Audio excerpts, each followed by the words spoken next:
अपना सफ़र अगर मैं देखूं करियर का, लगता है काफ़ी एक डेफिनेटली एक जर्नी रही है। ये एक जर्नी है जो हर एक को खुद ही तय करनी है। आप चाहे इंडस्ट्री से हैं, आप इंडस्ट्री के बाहर से हैं, फाइनल वर्डिक्ट हमेशा ऑडियंस के पास है। मेरे लिए अपॉर्चुनिटी बहुत बड़ी थी, वो हो गया। अब इससे बेहतर और क्या कर सकती हूँ। अपना सफ़र अगर मैं देखूं करियर का, लगता है काफ़ी एक डेफिनेटली एक जर्नी रही है। बट जहाँ मैं खड़ी हूँ इस वक्त, लगता है नहीं, अभी और भी काफ़ी कुछ मुकाम हासिल करना बाकी है। पर अच्छा लगता है जब लोगों के चेहरे पर खुशी देखूं कि जो भी अगर कोई अच्छी बात कर रहा है या कोई फिल्मों को लेके या प्रदर्शन को लेके, अभिनय को लेके, तो अच्छा ही लगता है बजाय कुछ भी लाइक क्योंकि मेरे दिल में कोई गिला, कोई शिकवा, कोई कंप्लेंट कुछ नहीं है। ये एक जर्नी है जो हर एक को खुद ही तय करनी है। आप चाहे इंडस्ट्री से हैं, आप इंडस्ट्री के बाहर से हैं, फाइनल वर्डिक्ट हमेशा ऑडियंस के पास है। और लंबा ही सही, बट एक सही अपने तरीके से ये जिंदगी जीना, आई थिंक ये आपकी पहली बड़ी सफल फिल्म थी विक्की डोनर जी। तब हम आपके पिताश्री के टच में थे, बहुत सिफारिश करते थे इंटरव्यू कैसे मिल जाए, क्या हो, क्योंकि ये नई लड़की आई है और इसने धूम मचा देनी है। और अब देखो चांस की बात है कि हम धूमधाम के बाद इंटरव्यू कर रहे हैं। धूमधाम के बाद। तो विक्की डोनर पे अंदाजा था धूमधाम का, बट आप कितना सेटिस्फाई हैं अपनी जर्नी से? सेटिस्फैक्शन मुझे नहीं लगता कभी भी आप हासिल कर पाते हैं, क्योंकि जहां आपने अगर कोई कुछ गोल बांधा होता है, जब आप वहां पहुंच जाते हैं तो लगता है अरे मुझे तो वो चाहिए, ये तो ठीक है। तो शायद 10 साल पहले गोल कुछ और होगा, अब मैं अब यहाँ हूँ, अब गोल कुछ और है। पूछेंगे अगर गोल क्या है, मैं शायद शब्दों में ना बता पाऊँ, क्योंकि कभी मेरे दिमाग में कुछ सेट नहीं है कि अच्छा मुझे इस तरह की अब फिल्म करनी है या इनके साथ काम करना है।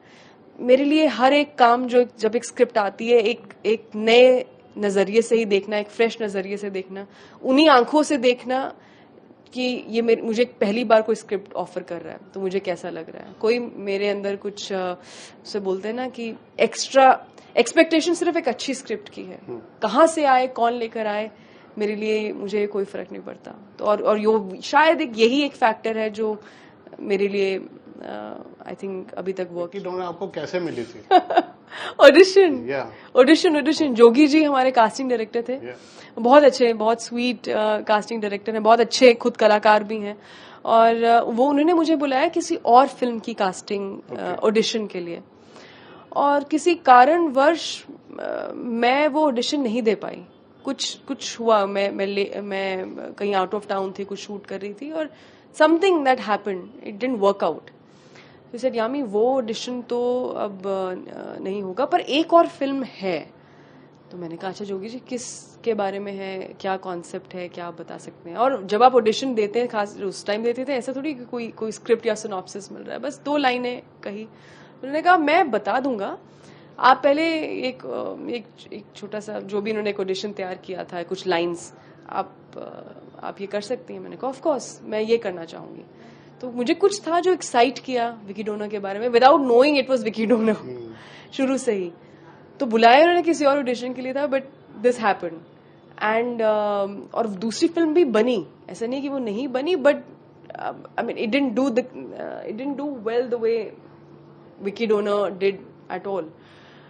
तो आई थिंक किस्मत कुछ इसमें हार्डवर्क भी है, और ये जिसे बोलते हैं एक लक, जब आप भी तैयार हैं उस सही अपॉर्चुनिटी के लिए एट द राइट टाइम। तो डेस्टिनी भी था, हार्डवर्क भी था, सब कुछ था, तो ऐसे मिली थी विकी डोनर। और आर्टिकल 370? आर्टिकल 370 मुझे कॉन्सेप्ट सुनाया था आदित्य धर और उन्होंने कहा इस तरह की फिल्म बन रही है, व्हाट डू यू फील। तो मैंने कहा बहुत अच्छा है, वेरी गुड, तो आप स्क्रिप्ट दे दीजिए मुझे। तो बात तो हो गई डाइनिंग टेबल पर जो स्क्रिप्ट है वो बकायदा हम पूरा प्रोफेशनल जो एक प्रोसेस है फॉलो करते हैं, which is through management and everything. ऐसा नहीं कि अच्छा घर की बात है तो चलो ये लो पढ़ लो स्क्रिप्ट।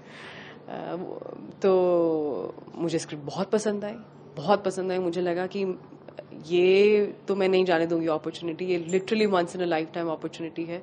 और जो मेरे अंदर है, जो कुछ भी थोड़ा बहुत मैंने सीखा है, मैं पूरी जान डाल दूंगी फिल्म में। मैं सब कुछ जो एक एक्टर दे सकता है एक फिल्म को, mentally, physically, emotionally, in every way I am going to be there and give my best. So I think जब आप इस तरह के कहीं ना कहीं आप एफर्ट से जुड़ जाएं, तो उसे बोलते हैं ना, यूनिवर्स सुन रहा होता है, देख रहा होता है, कोई ना कोई आपकी बात जरूर सुन रहा होता है, and they will always give you the reward back. Aditya से तो ऑफकोर्स मुलाकात उरी के सेट पर हुई थी, बट हमारी बातचीत जो आप कह सकते हैं वो प्रमोशंस के बाद ही शुरू हुई थी, क्योंकि प्रमोशंस में बहुत सारे पूरी स्टार कास्ट होते हैं, एक्टर्स होते हैं, घूम फिर के जब तक आपके पास आप नंबर 5 पे होते हैं सवाल जवाब के लिए. तो मैं जब सुन रही थी और या वो मेरी बातें सुन रहे थे, वहां पता चलता है कि अच्छा एक पर्सनली जो आपकी चॉइसेस हैं या एथिक्स हैं या जिस कल्चर से हम आते हैं वो बहुत सिमिलर हैं. तो बस वहीं से कहीं ना कहीं एक जिसे कहते हैं दोस्ती की शुरू. मैं प्रोड्यूसर नहीं हूँ नीरज जी, प्रोड्यूसर आदित्य धर हैं, उनके भाई उनके साथ लोकेश धर हैं. मैं बतौर एक्टर हूँ. मैं of course always rooting for Aditya as his wife. And जब हम सेट पे हमने जब काम किया है आर्टिकल 370, ऐसा कुछ नहीं है कि अच्छा ये होम प्रोडक्शन है तो आप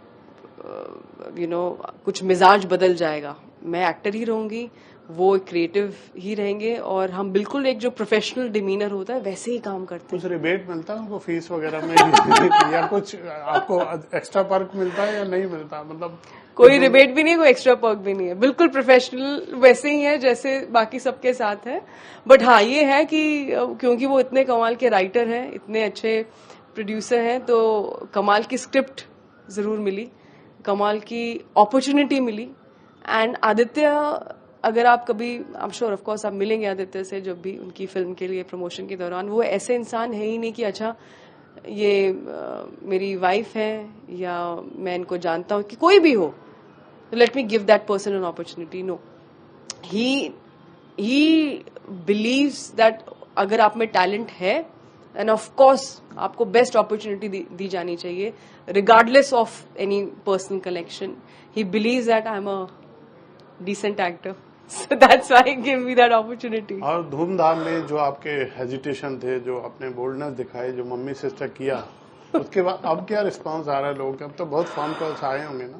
बहुत सारे डायरेक्टर्स, बहुत इंडस्ट्री से बहुत मैसेजेस आए, कॉल्स आए हैं, कुछ ऐसे नामों के, ऐसे मेकर्स के जिनको आपने कभी इनकी फिल्में देखी थी और लगा कि अच्छा एक फैन मोमेंट एक होता है. और ऑडियंस, सबसे बड़ा ऑडियंस, द फैक्ट कि फिल्म बहुत अच्छा प्रदर्शन कर रही है, week by week it's growing in numbers, तो बहुत अच्छा लग रहा है. फाइनल वर्डिक्ट तो जनता के पास ही है. जनता ही हम सबका जो एक पावर जैसे बोलते हैं वो तो उन्हीं के पास है. बहुत अच्छा लग रहा है. अच्छा लगता है जब एक अच्छी फिल्म को अच्छी ऑडियंस मिलती है. और आपके आने वाले प्रोजेक्ट्स के बारे में, किसी के बारे में अगर आप बात करना चाहें तो? मैं तो बिल्कुल बात करना चाहूंगी, पर अगेन जैसा मैंने कहा, मैं तो सिर्फ एक्टर हूँ. प्रोड्यूसर होती तो जरूर बात करती, बट बहुत ही जल्द आप अनाउंसमेंट सुनेंगे एक के बाद एक. और इतना बस प्रॉमिस जरूर कर सकती हूँ कि जितने भी फिल्म्स मैंने फाइनलाइज अभी भी की हैं, the idea is to go notches higher. The idea is to कि अब जो हो गया, जो फिल्में जिन्हें सफलता मिली, जो अच्छा जिन्होंने किया, मेरे लिए अपॉर्चुनिटी बहुत बड़ी थी, वो हो गया. अब इससे बेहतर और क्या कर सकती हूँ, तो उसको ध्यान में रखकर, और कितना वर्सेटैलिटी पे ध्यान दिया जा सकता है, उसको ध्यान में रखकर अगली फिल्में साइन की हैं.